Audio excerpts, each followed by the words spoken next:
तो स्वागत है यार आप सभी का एक और नए दिन में। अभी फ़िलहाल यहाँ मंदिर आ रखा था, आज ट्यूसडे है ना। अब चलते हैं। आज स्कूटी को लेके आया हूँ क्योंकि टाटा नैनो तो मैंने बेच दी है। अब स्कूटी में ही घूमना पड़ेगा। अब यही मेरा एकमात्र सहारा बचा है इस दुनिया में। और अभी ढंग से उजाला नहीं हुआ स्कूटी में यार। वैसे एक तो फ़ायदा है कि जल्दी पहुँच जाता है इंसान। नैनो से भी ना मैं सेम टाइम पे निकलता था लेकिन लेट पहुँचता था क्योंकि उसे लाने में टाइम लगता है। वो लंबे रास्ते से लानी पड़ती है और ये तो शॉर्टकट रास्ते से कहीं से भी आ जाती है। ओ भाई क्या चल रहा है रोड पे। चलो हम तो निकल लेते हैं। तो धीरे धीरे चलते हैं बहुत ज़्यादा। और सुबह के टाइम तो यार इतनी ज़्यादा चिल्ड हवा चल रही है, इतनी ज़्यादा चिल्ड हवा चल रही है, मज़ा आ रहा है स्कूटी को चलाने में। और अब ना ये पहले से बहुत ज़्यादा स्मूथ चल रही है। इसमें मैंने काम करवाया था ना, उसकी वजह से ये बहुत स्मूथ हो चुकी है। इसमें ये पता नहीं पावर की लाइट क्यों जल गई, हट ही नहीं रही है। देखना मैंने रेस छोड़ दी फिर भी नहीं हट रही। क्या हो गया, बंद करके ऑन करूँ क्या? हाँ अब सही हो गई। इसकी बैटरी ख़राब हो गई है ना, ख़त्म हो गई है, बैटरी डलवानी पड़ेगी। 2-3 काम और बचे हैं इस स्कूटी में। एक तो ये काम मैंने ठीक करा दिया है, अब इसमें आवाज़ नहीं आ रही। इंजन वाइज एकदम स्मूथ हो गई है स्कूटी। अब बस इसमें बैटरी डलवानी है और तीसरा इसकी ब्रेक सही करवानी है और सर्विस भी करवानी है। स्कूटी का भी अपना अलग ही मज़ा है। देखो ऐसे कट मारते हुए जाओ, लहराते हुए जाओ। दोनों के यार अपने अपने मजे होते हैं। कार के अलग मजे होते हैं, स्कूटी के अलग मजे होते हैं, बाइक के अलग मजे होते हैं। लेकिन मज़ा सब में ही आता है। ऐसा नहीं है कि एक में आता है एक में नहीं आता, सब में ही मज़ा आता है सबको चलाने में। एक बार इसकी बैलेंसिंग चेक कर लेते हैं। सही चल रही है यार, पहले जैसी है। और ना इसका एक ही हॉर्न बज रहा है। अब इसका एक हॉर्न नीचे गिर गया था चलते चलते, वो इसकी डिक्की में रख रखा है। ये आफ्टर मार्केट चीज़ें भी यार बहुत ज़्यादा रिस्की होती है। एक दिन मैं जा रहा था, मैंने शायद ब्रेकर कुदा दिया। इतना तेज़ भी नहीं कुदाया था, नॉर्मल था। और ब्रेकर कुदाने के साथ ही वो हॉर्न नीचे आ गया और उसके बाद ना मेरा हैंडल ही नहीं मुड़ रहा, इधर उधर वो फंस गया हैंडल के बीच में। मैंने सोचा पता नहीं क्या हो गया, क्या टूट गया स्कूटी में। फिर जब मैंने साइड में रोक के देखा तब पता चला कि हॉर्न टूट गया एक। फिर बड़ी मुश्किल से साइड से निकाला मैंने उसे और डिक्की में रखा, तब जाके सही चली। वो हॉर्न ना एक बार पहले भी टूटा था, इस बार दोबारा टूट गया। तो इसीलिए अब अजीब सी आवाज़ आती है। देख लो, 2 जब बजते थे ना तो अच्छी आवाज़ आती थी। ऊपर से बैटरी भी नहीं है तो और कम हो गई है आवाज़। ये देखो बहुत ज़्यादा पुराने टाइम की मर्सिडीज़, ये तो एक्सपायर हो गई होगी। अब चेक करना इसका नंबर DL8CU 1100। चेक करके बताना एक्सपायर है या वैलिड है अभी, मतलब एक्टिव है। मेरे हिसाब से तो एक्सपायर हो गई होगी, बहुत पुरानी लग रही है। दूर से देखने में तो ऐसे होंडा सिटी सी लग रही है, नॉर्मल कार, लेकिन पास से देखने में मर्सिडीज़ है। देखो यार ये वाली कार है i10, ये बहुत ज़्यादा मिल रही है आजकल के टाइम पे। सेकेंड हैंड मार्केट में OLX में देखोगे ना तो ये बहुत ज़्यादा बिक रही है। चाहिए हो ना किसी को तो ले लो OLX से जाके। 1.5 लाख रुपए में मिल रही है, उससे सस्ती भी मिल रही है, एक 20 में भी मिल रही है, एक 30 में भी मिल रही है। और ये सब आस्किंग प्राइस है, लेते टाइम थोड़ा और डिस्काउंट हो जाता है। ओ भाई यहाँ तो यार बहुत मस्त मस्त घर बन रखे हैं। ये देखो कर्व्स आ गए, कर्व्स। बहुत दिन हो गए यार इसे पहाड़ों में नहीं चलाया स्कूटी को। स्कूटी को छोड़ो यार, बहुत दिनों से तो मैं पहाड़ों में ही नहीं गया। पहले तो चला ही जाता था 1-2 महीने में एक बार, पर अब नहीं जा पा रहा यार। बहुत सारी चीज़ें आ चुकी है जिसकी वजह से नहीं जा पा रहा।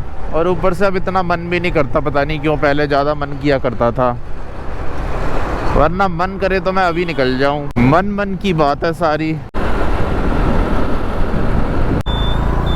यार असली फील तो यार 2 व्हीलर में ही आता है। इसमें तो प्रॉपर पता चल रहा है आसपास का मौसम कैसा है, पेड़ों की खुशबू, ठंडी हवा। कार में तो कुछ पता ही नहीं लगता। मतलब 2 व्हीलर ना आपको थोड़ा ज़्यादा कनेक्ट कर पाता है जगह के हिसाब से, लेकिन कार में ऐसा नहीं रहता। कार में तो क्या है, वो घर पे भी खड़ी है तब भी उसके अंदर सेम ही लगता है, और रोड पे भी चल रही है तो उसके अंदर सेम ही लगता है। सेम खुशबू, सेम हवा। AC चला दोगे ठंडा लगेगा, हीटर चला दोगे गर्म लगेगा। कार का ये सिस्टम रहता है, लेकिन 2 व्हीलर का ये सिस्टम नहीं रहता। 2 व्हीलर में आप ना ज़्यादा कनेक्ट कर पाते हो जगह के साथ, तो ये फ़ायदा है 2 व्हीलर का। और यहाँ आपको दिखाता हूँ कि मैंने इसमें क्या काम करवाया था। देखो पहले ना इसमें आवाज़ आ रही थी, यहाँ पे टक टक की सी आवाज़ आ रही थी, लेकिन अब वो आवाज़ चली गई है। अब एकदम स्मूथ आवाज़ आती है। और आवाज भी ना पहले से बहुत ज्यादा कम हो गई है अब। और जो मेरे को काम इसमें करवाने हैं ना, एक तो ब्रेक ठीक करानी है, देखो ब्रेक किसी क्लच बन रखी है, ऊपर से पीछे की ब्रेक तो लग जा रही है लेकिन आगे की ब्रेक बिल्कुल भी काम नहीं कर रही है। ये एक तो हार्ड हो गई है बहुत ज्यादा, ऊपर से बिल्कुल काम ही नहीं करती चाहे कितनी मर्जी दबा दो। और ना इसमें क्या होता है, कॉम्बी ब्रेकिंग सिस्टम आता है, जब मैं ये वाली ब्रेक दबाऊंगा तो दोनों ब्रेक लगेगी, लेकिन ऐसा हो नहीं रहा, सिर्फ पीछे वाली ब्रेक लग रही है। तो इसीलिए ब्रेक इसकी सही करानी पड़ेगी। दोनों ब्रेक एकदम क्लच बन रखी है, ये देख रहे हो, बस एक एक उंगली का गैप बच रहा है बीच में, इतनी ज़्यादा दब रही है दोनों ब्रेक। और तीसरी चीज़ है इसकी बैटरी डाउन है, ये देखो मैंने पूरी ऑन कर रखी है, यहाँ पे लाइट भी नहीं जल रही, इतनी ज़्यादा डाउन हो गई, कुछ भी नहीं जलेगा, इंडिकेटर वगैरह सेल्फ तो दूर की बात है। ये देख लो पूरी इग्निशन ऑन है, कुछ भी नहीं, लाइट ही नहीं आ रही यहाँ पे। तो इतनी ज़्यादा इसकी बैटरी लो हो चुकी है। उसके अलावा तो स्कूटी में कोई दिक्कत नहीं है, 5 साल पुरानी हो चुकी है, 5 साल से भी ज़्यादा पुरानी हो चुकी है, लेकिन आज भी एकदम मक्खन की तरह भागती है रोड पे। और पेंट भी देख लो अभी तक एकदम मस्त है इसका, वैसे गंदी हो रखी है बहुत ज़्यादा, ये देख रहे हो बहुत गंदी हो रखी है, लेकिन फिर भी चमक रही है। बताओ और क्या चाहिए एक इंसान को। तो इसीलिए मेरे हिसाब से ना स्कूटी सबसे बढ़िया जुपिटर ही है, एक्टिवा से ज़्यादा बढ़िया। इसलिए मेरे को एक्टिवा पसंद नहीं आती इतनी ज़्यादा, अपनी जुपिटर ही पसंद आती है। एक्टिवा इतने साल रखोगे ना उसकी तो हालत पतली हो जाती है, ऊपर से पेंट क्वालिटी उसकी इतनी बकवास हो जाती है, ये डैशबोर्ड पूरा सफ़ेद पड़ जाता है। जुपिटर में ब्लैक का ब्लैक रहता है चाहे आप कितने साल रखो। हाँ यहाँ का इसमें वाइट पड़ जाता है, देख रहे हो, ये जैसा इसमें यहाँ है ना ऐसा एक्टिवा में यहाँ आता है, लेकिन इसमें यहाँ पे थोड़ा अलग टाइप का मटेरियल दे रखा है, यहाँ पे थोड़ा अलग टाइप का मटेरियल दे रखा है। ये सीट भी फट गई यहाँ से और यहाँ से, ये नेट वाली सीट, अंदर की सीट तो सही है सेफ है, लेकिन ये वाली फट गई ऊपर वाली। तो कुछ ये हाल है मेरी स्कूटी के 5 साल से ज़्यादा चलाने के बाद। बढ़िया स्कूटी है यार, लेनी है तो जुपिटर लो वरना मत लो, बिल्ड क्वालिटी हो हर चीज में एकदम बढ़िया है। नई वाली जुपिटर का नहीं पता मेरे को, लेकिन पुरानी वाली तो बहुत बढ़िया है जो मेरे पास है। उसके अलावा किसी भी भाई को अपनी कार बाइक किसी का भी ओनरशिप रिव्यू शेयर करना हो तो मेरे को डीएम कर देना इंस्टाग्राम पे, आईडी दिख रही होगी स्क्रीन पे, या तो फिर नंबर भी दिख रहा होगा, उसमें भी आप व्हाट्सएप कर सकते हो। अगर आप दिल्ली एनसीआर में रहते हो या तो मैं आपके पास आ जाऊंगा, नहीं तो आप आ जाना मेरे पास, कहीं भी बना लेंगे वीडियो। यहाँ तो अपने पास जगह ही जगह की कमी नहीं है। और सामने से अब सनराइज होने वाला है, ये देख लो।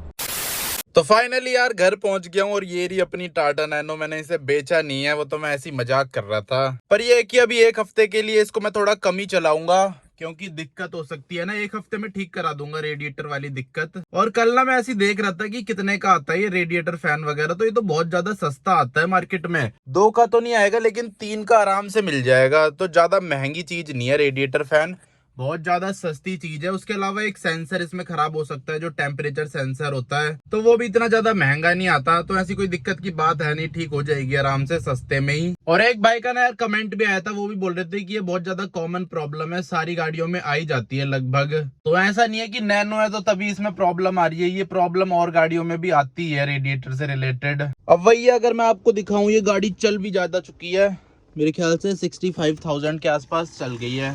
अरे यार इसके पंखे ऑन हो गए, देखो अभी दिखाता हूँ आपको, इतने किलोमीटर चल चुकी है ये, 62,000 किलोमीटर्स।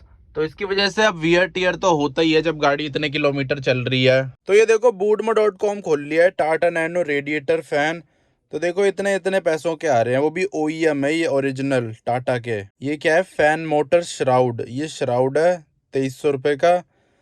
फैन एग्जॉस्ट ये पता नहीं क्या है, मेरे ख्याल से हमें तो ये चाहिए, ये वाला प्रोडक्ट, ये किसी और कार का है शायद, ये तो 5,500 रुपये का है। तो यार इतना सस्ता ही है, इतना महंगा नहीं है, तो इसको करवा लेंगे, रिप्लेस करवा लेंगे इस हफ्ते, अगर खराब हुआ होगा तो। वैसे मेरे ख्याल से हो सकता है खराब ना भी हुआ हो, वायरिंग में कोई दिक्कत हो, सेंसर में कोई दिक्कत हो, उसके अलावा रिले में भी कोई दिक्कत हो सकती है, तो तीनों में से किसी एक चीज में दिक्कत हो सकती है। अगर फैन सही होगा तो सेंसर तो सस्ता ही आएगा 300-400 रुपए का, और अगर रिले खराब होगी तो वो भी सस्ती आ जाएगी।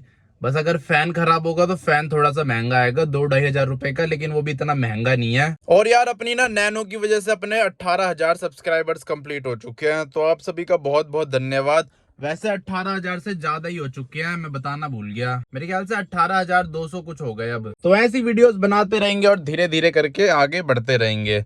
तो बस यार इस वीडियो को यहीं पे एंड कर देता हूँ, मिलता हूँ आपसे कल अगली वीडियो में। जय हिंद।